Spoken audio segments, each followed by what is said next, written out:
Andy, về chơi đó nè, tôi là tôi này. Let's go, Sir Chiko Coaching Center cái gì càng. Sir Chiko Hmar thêm, có ý, rồi mà sau đó schedule về sẽ bộ ngay đó mà mình, làm咩啊？ little 多，喺就話喺你Sir Chiko Hmar喺阿媽 office big 你跟誰啊 ？director office 喺度嘛？咁啊，喺我hello，查冇，係，嗰度靚路得，要 office 喺啲咁啲兩個半嘢。背in meeting 那個喺大軒呢，我們講做杜王子的 B 咁樣講杜王子的麼？咁我聽到是這個當下大家都練。Sir Chiko cái riêng của chân chỗ, cùng biết cái ta hiện in YouTube bài hiện in basic trigonometry in Mizo part 1 thì hi apos này. Hi cùng biết cái ta abul chân na này. Aray vang to mày. Hi cùng sang ni som pariat.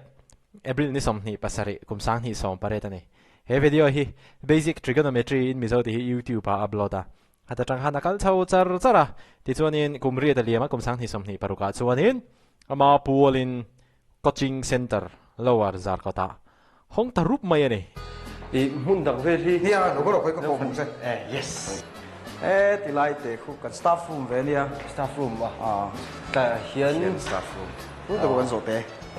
Cái pha thì hơi nhiều. staff room ate hi ka comment du lo ka achan chu Về đi à. staff room hemi te hi hete nga office handa hianin hei ati Korean ka tia ke chu hemi setup ate hi mo Korean movie vela office vela athutna ang thin ang kha ang reu hiền Staff room. Cũng được cái chỗ thế. Cái pha thì hơi nhiều. So anh hay cái reception counter anh ấy tại cái admission thì borvel khác. Thì vek thấy ta mo. So anh ấy tại cái information trên cái anh ấy tại cái faculty thế. yo teachers Ta lab te po kan nei lo ko electronics lab Yo. le ta electronics lab no pangin project anong khoi chin ta every Saturday mo darli changa da ruki ante so ve le ta project an khoi chin nga project ki coaching kal thea chuanin lepa te po project a khoi thei don boka ama Sir Chiko ber hi ron tur om reng don bok ti na ni mo expert guide na hoya kani kan ti pui don eta DC power supply te oscilloscope te ek te hi pui mo lu to ga engineer le tu ta jon thiam ngi ngai chin ta yo chuan a modem kha soldering na te le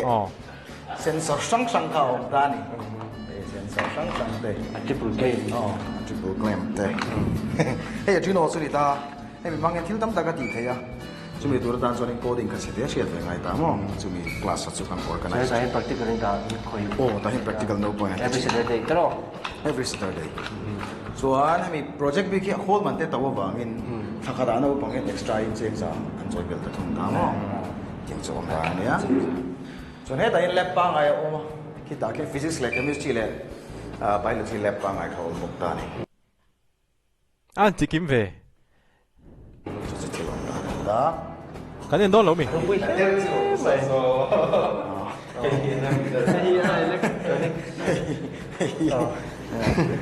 phạt hoài cái này mắc là hai chơi nghe thì cái là cái bộ hai là cái là một hai là nó bắt cái là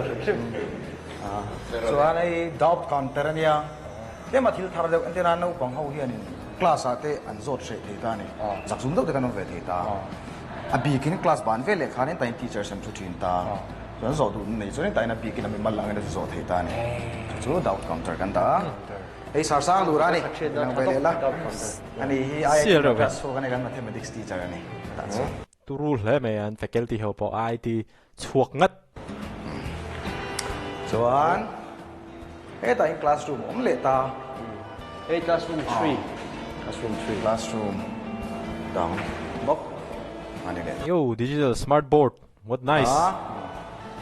cái toilet này à toilet public toilet student home man tur bi kan ta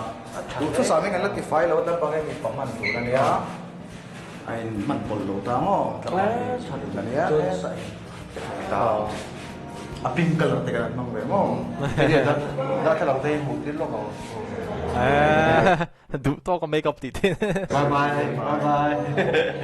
hey hi classroom jangan ni le classroom classroom hi zang yo classroom wall pali pali ta mo classroom pali coaching center chu vaturu ve an la lo tro tu na hian chuan ka hian student sa ve nge tian leng vain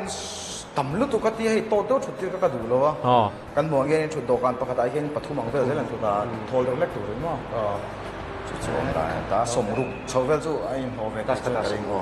online le offline ni rolling kal pui ta smartboard ve ki kan mang ve pok ta mo Teachment X mo hi AI inbuilt ani ta heng awi mo a that ve na deuh chu heta hian chi sang sang hian da te la ni le khabu te aron da sa vek ta ni chuma ta hian library a hian in simulation hi oma hi chang kai kan mang chang kai khom ma heta chang hian in a practical ang kha ti thei ta chon hei practical a theory ang do te practical kan ti kha atak takin su ta le pa khan no pa no khoi le ka ti khan kam ta ka om ta ni thare u hle me ya Sir Chiko coaching center chu charge sian dan yang si te ran si tai la chone mi mani pon a develop thei top tro om sa hi kartin ron update mo teachment thau hian sang tam ei za chuang fe om se mi so ka kan mani website da changa em hian ron som top ti hian top chuan update a piang kanin a thar khar ro zel ta ni an mani hemi teach thila chang zo kian teach me da chang hian x plus y equals to 1 telo ti ta lang mo AI karon chom tir vek ta ta hian search ti nai thei ta ni wan search na mathematics skill zong zong a graph zong zong karon provide AI hi kan over ma se tu na mi bi ngai chonin hei man dan dik tu na ngai a chonin AI ki kan man chang kai thiam ngai ani lo chon om tho to sia lo outdated kha afu lo ta ni ti nge zir na chang kai zong kan man thiam adi ko mai AI tak hi chu AI mang thiam te hi chonin a mang thiam lo te hi chu an outperform don shim shimani chonin AI mang apo henin chi ni hian oma AI mang satli ve top hian oma ni AI tian thilan zota AI khanin information aron pe gang kha ti lo oi top chonin AI in suggestion aron pe gang hei hen ti zo ko ti ang chi hei oi pum hlum top ang chi khanom AI mang thin hawa hen amaro chu AI mang thin dang le chu AI an man ba khanin an mani on critical thinking an mani khan contribution an petel ve AI thu soi zon zo khan oilowa AI de kha zona ten zot leta khatianga AI kan man thiam dana kha he AI mang mol top le AI mang thiam tak tak te man dana kha kha ai nak le tamie chuang lo ani kami ha kan soi lang tel ve le du shrim shrim mo chu chu no bang tan a graph hat entir zung zung te khat ta na thei vek ta ni solution ang chi te mo tam tak ka chok thei ta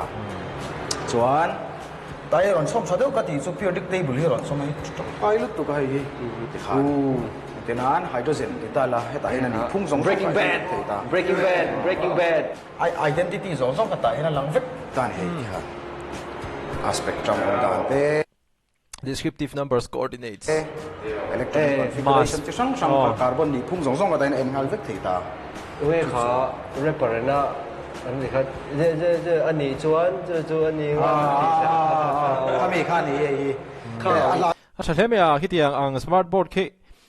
Mizoram puma hian in han mang tai la zir lai te chonin le kha zir nuam van ti don ve tera blackboard emo green board vela han zia top ai te bula si mo ai chalu tu ko kha chemistry lo chemistry emo biology or physics ada ponia hemi tel lo chemistry zir thelo top this is like chemistry ha na top pakhat ani mai mo thiam ni ngai ni ta poi mo lu tu ka tin quiz te eng mo kha generate chip chip ta ni tra mo ai ka man vek te ya chu ai class hi a efficient zo bena la te ta ni hu dei lo te chung kan tam no fa ki tam ta kan zir man te ta an ma ni fa khian chu kan mang chang kai de chin bo ka ni thale me a so ya chuan in online le offline ni ruling an la hybrid mode kan te ya chu real time ang thau khan in camera ang kim setup mumal takin sound system chadau kan manga chuan muna ron thula wani mai class feeling zui nang veka tin kan monitor reng boka camera on veka ding khan in no point zil thai ti song song khama chu thim tlang lam pang tan te puron join the thim tlang ai zo khopon tan bi khan emission fee ngai lo o kan fee kan soi ver chima ngo monthly fee ang he kan kalpuya tu na san monthly fee cheng sang thum zoi ve ya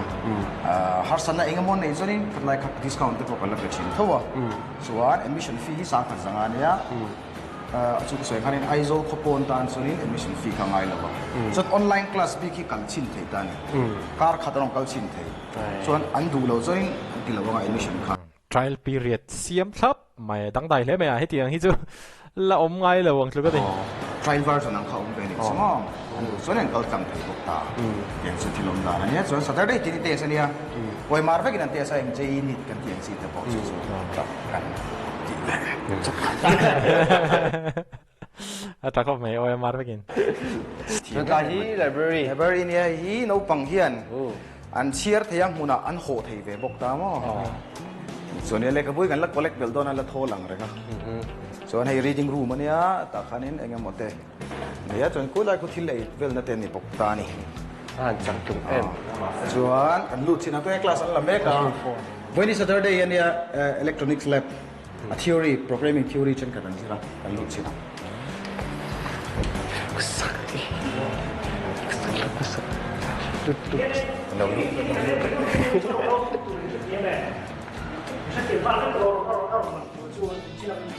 ini kelas orang cerita ni.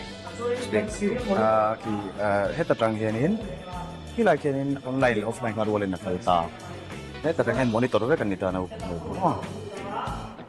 Tunah soalin, Jino, Mizoram kita ni, Jino tentang coding ini. Tunah kan om nahi lower. Grace Nursing Home team. Kami Louis building kan kita, BCA building lower zakot, powerhouse. Ket macam pun ta. Cha. So, anak cuma tangkin orang kalsak dia, gue tengok. Pasang lo ke bus stand yang bokta, dia nak lampang di bus stand yang bokta, no pangtan, pok convenient betul ta. parking te po Parking po kau mek dona. Hemi at nuai bera ground floor ku park na turan ito na mo just kan boy tu meka. Parking abo na umlo po kani. Ani hi kan biology niya sina kasoyang kan sa mahumanya. Teaching experience ku midang ku som. Chuang tu nei be to ni biology ani chang hian doctor dam tang lo chok ai to ni. Chuta khinin du ni chuanin heta facilities thatak tak kan ya chu chang na level experience tak te kan lo ombok ne doctor chang ni lavin khami medical line chau ni lavin thil dang line a te po science stream achanga ron thin nge i du chuan ke mani ron pan ve nge i don ni zai le maya han fak vel po ani hi ama ka soyang khare kan mathematics teacher ani ya ani hi history thae me ma em zadiu to parani so an IIT Madras so kan ya tu na PhD tilai me kan ya sila kan biology teacher po PhD tilai me kan ya so an mathematics la ka so yang khan ya so be tu hil pakhat hote number eng po yang alian po mai to la infinity ai chuan 0 hai jok zela zai thai nu la bem na te hello mang ve la nge pick up line ta de abon kadi kha sai tu dangan tam te reng number ka soi te oh eng lo kal ve to ne ti te lo lo mi ti admission non te ri zai te ni te offer ta hi exam base le question hui base ten kan zir puita pass into chuan emo clean into chuan iron kal theu don ne sumle paila ma harasat na nei yang chi hi kon thai lu do kan ta ga ni bo harsa do zir ve tho kan ni wangem so wang sonin khati ang chi in om chuan le khazir du in ni phot chuan ron pan top do ne ti dang ka lo ngai to puing chau he tu na te pon han discount ne mo free an kal te po kan ong ta ni an mani condition na zerin kha ka mo ka du ber su zir na hi so tu te po ban pha kan ni tu ra ni chu ka ngai da na ni a chu wang sonin chu mi motive wanga nge ka tiang zu ti tu ni te po kan ni ve ta ni harasa nei nei sonin a bi kin thing tang lampang ka du sak lo tu kan ni lo join thei sam ro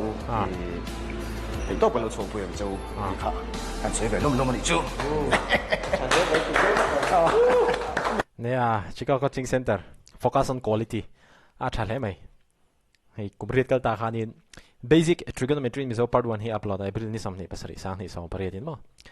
cho tu la hian sang ni som ni parogani ta ma Polen Coaching Center din ta rup mai ani hi Mizo zir lai tam tak te poina mal som na andon na nar ani nge ka base ani ke ma pon mo long pui la mai Sir Chiko ki address vel point hi coaching center kal du inom chuan ama in lo va call top ton ne a fel lutuk in lo va call top don ne